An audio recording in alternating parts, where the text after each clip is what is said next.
नमस्कार दोस्तों, आप सभी का ऑनलाइन प्लेटफॉर्म और चैनल में स्वागत है। अगर आप पहली बार चैनल में आए हैं तो चैनल को सब्सक्राइब जरूर कर लीजिए, लाइक कीजिए और शेयर भी कीजिए, क्योंकि यह वीडियो जिम्मेदारों तक पहुंचना चाहिए। इस वीडियो को शेयर कीजिए, क्योंकि आज जो मैं आपको मध्य प्रदेश की शिक्षा व्यवस्था की जानकारी देने वाला हूं, आज के दैनिक भास्कर में एक बहुत ही बड़ी खबर आई हुई है कि मध्य प्रदेश की शिक्षा व्यवस्था के क्या हाल हैं। और यह रिपोर्ट किसी और ने नहीं दी है, यह रिपोर्ट केंद्रीय शिक्षा मंत्रालय, जैसा कि आप स्क्रीन पर देख सकते हैं, केंद्रीय शिक्षा मंत्रालय ने खोली मध्य प्रदेश की शिक्षा व्यवस्था की पोल। केंद्रीय शिक्षा मंत्रालय की रिपोर्ट में हुआ बड़ा खुलासा। तो यह बहुत बड़ी खबर आज के पेपर में सामने निकल कर आई है, जिससे मध्य प्रदेश की शिक्षा व्यवस्था के कितने बदतर और बुरे हाल हैं, यह इससे बिल्कुल भली भांति आपको समझ में आ जाएगा। तो इस रिपोर्ट में क्या है, यह पूरी जानकारी अभी आगे मैं वीडियो के माध्यम से आपको देने वाला हूं कि इस रिपोर्ट में क्या खुलासा किया गया है और आपको इस पूरी रिपोर्ट में क्या लिखा हुआ है, यह भी जानकारी मैं आपको देने वाला हूं। तो जैसा कि आप स्क्रीन में देख सकते हैं कि यह आज के दैनिक भास्कर की खबर है और भास्कर एनालिसिस। केंद्रीय शिक्षा मंत्रालय की रिपोर्ट में खुलासा, स्कूलों में नामांकन दर घटी। मध्य प्रदेश के स्कूल 9500 मैंने 9500 स्कूलों में बिजली नहीं है। 12,000 स्कूल ऐसे हैं जहां एक शिक्षक प्रिंसिपल से लेकर चपरासी तक का काम कर रहा है। ठीक है, तो यह पूरी रिपोर्ट आप देख सकते हैं। इसमें अभी क्या लिखा हुआ है, मैं आपको एक एक चीज़ का खुलासा करूंगा, बताऊंगा कि इस रिपोर्ट में क्या है। और यह रिपोर्ट केंद्रीय शिक्षा मंत्रालय की जो टीम आई हुई थी मध्य प्रदेश की शिक्षा व्यवस्था की जांच करने, उसमें इसकी रिपोर्ट का खुलासा हुआ है। तो अब आप देखिए कि इस रिपोर्ट में क्या बताया गया है। तो जैसा कि आप देख सकते हैं कि राहुल शर्मा जी भोपाल के पत्रकार हैं, उन्होंने ये देखिए कि मध्य प्रदेश के सारे स्कूलों में ना तो छात्रों के अनुपात में पर्याप्त शिक्षक हैं और ना ही बिजली, फर्नीचर और टॉयलेट जैसी बुनियादी सुविधाएं।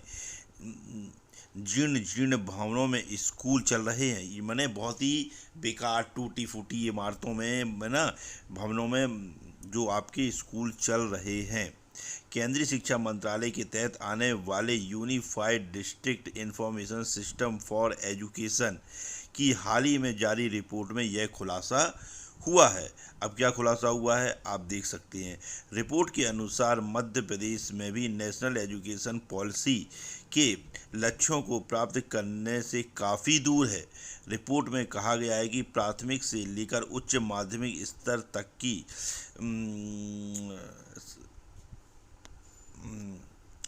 सकल नामांकन दर 100% से काफ़ी नीचे है।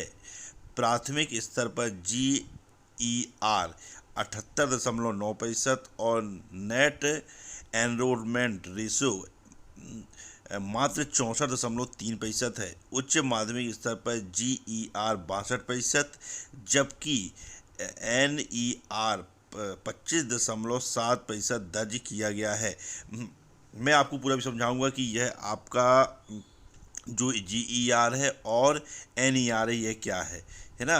माने GER वो है नामांकन, माने कितने नामांकन आपके स्कूल में हुए हैं छात्रों के, ठीक है। और जो आपका NER है यानी कितने प्रतिशत लोगों ने एडमिशन लिया है, जो नामांकन आए थे तो कितने लोगों ने एनरोलमेंट कराया है, ठीक है। तो आप देख सकते हैं GER में सभी आयु समूहों के छात्रों को शामिल किया जाता है, जबकि NER में केवल विशिष्ट आयु वर्ग के छात्रों को ही गिना जाता है जो उस विशेष शिक्षा स्तर के लिए निर्धारित है। इससे यह स्पष्ट है कि बड़ी संख्या में बच्चे या तो स्कूल छोड़ रहे हैं या नामांकन से वंचित हैं। रिपोर्ट 2023-24 के आंकड़ों के आधार पर यह तैयार की गई है।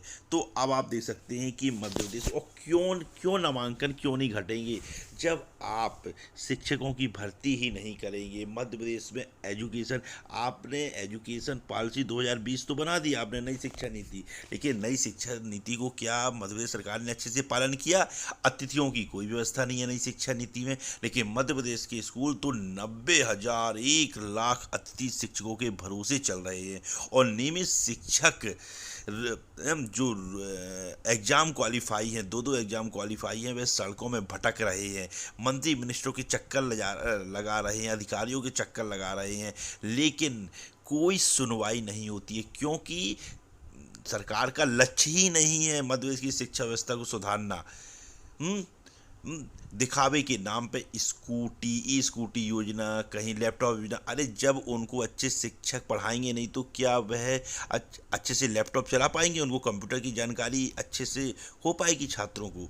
तो और इसमें पिसता कौन है? इसमें गांव के गरीब बच्चे जो सरकारी स्कूलों में पढ़ते हैं, उनको वह अच्छी शिक्षा से वंचित है, और मध्य प्रदेश सरकार योग्य टीचरों की नियुक्ति ना करके अतिथि शिक्षकों के भरोसे स्कूल चला रही है, जिससे कि उनको उनका अधिकार, जो अनिवार्य शिक्षा का अधिकार है, अनिवार्य शिक्षा का जो अधिकार है, उससे वंचित हैं।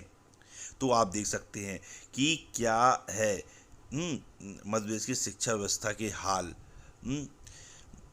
और ऐसा नहीं है कि वित्त की कमी है, कोई वित्त भरपूर है, लेकिन शिक्षा व्यवस्था को कोई मुद्दा माना ही नहीं जाता। जो देश के विकास में सबसे बड़ा मुद्दा है शिक्षा है, जिससे लोग शिक्षित होते हैं, उसको कोई मुद्दा माना ही नहीं जाता। यह कोई मुद्दा ही नहीं है। अगर मुद्दा होता तो सरकार इस पर गंभीरता से ध्यान देती, लेकिन कोई ध्यान ही नहीं है। और देखिए अधिकारी क्या कह रहे हैं, लोक शिक्षण संचालनालय के जो अधिकारी हैं, कि लगातार व्यवस्था बेहतर कर रहे हैं। ये जो DS कुशवाहा जी हैं, संचालक हैं लोक शिक्षण संचालनालय, उन्होंने मध्य प्रदेश के सभी जिलों में स्थित सरकारी स्कूलों में शौचालय, पेयजल और मरम्मत कार्य के लिए 50-50 लाख रुपए स्वीकृत किए गए हैं। इसी के साथ लगातार व्यवस्थाओं को बेहतर किया जा रहा है। तो बेहतर व्यवस्था एक अपनी जगह है, लेकिन जब आप टीचर ही नहीं करेंगे, अच्छे भवनों का निर्माण ही नहीं करेंगे, तो कहाँ से छात्रों को अच्छी शिक्षा व्यवस्था मिल पाएगी? तो सरकार को इस विषय को, जो मध्य प्रदेश की शिक्षा व्यवस्था का हाल है, और यह स्वयं केंद्रीय मंत्रालय की रिपोर्ट है कि मध्य प्रदेश में क्या शिक्षा व्यवस्था के हाल है, लेकिन बड़े बड़े विज्ञापनों के माध्यम से ऐसा बताया जाता है कि मध्य प्रदेश शिक्षा के क्षेत्र में बढ़ता हुआ मध्य प्रदेश, लेकिन धरातल पर कुछ और ही नज़र आता है। योग्य शिक्षक लगभग 2 साल से वेटिंग शिक्षा के जो वर्ग 1 माध्यमिक उच्च माध्यमिक शिक्षक के लगातार प्रयास कर रहे हैं पदवृद्धि के लिए, कि उन्होंने इतने अच्छे नंबरों से परीक्षा पास की है, लेकिन सरकार का इस ओर कोई ध्यान नहीं है। उनको तो बस अतिथि शिक्षक भर्ती करने हैं, यानी कम पैसे में टीचरों को नियुक्ति करना। और जो अतिथि शिक्षक बनते हैं उनका भी शोषण होता है, कि वह काम तो पूरा करते हैं, पढ़ाते हैं, लेकिन उनको उतना उनका पारिश्रमिक नहीं मिलता। तो जब आपने 2 एग्ज़ाम लिए हैं, टीचर क्वालिफाई है, वेटिंग में है, तो आपको पदों में वृद्धि करके, और लगभग इतने सारे पद खाली हैं, उन पर आपको नियुक्ति देना चाहिए, लेकिन सरकार का इस पर कोई ध्यान नहीं है। तो यह वीडियो अगर आपको अच्छा लगा हो तो चैनल को सब्सक्राइब कीजिए, लाइक कीजिए, शेयर कीजिए।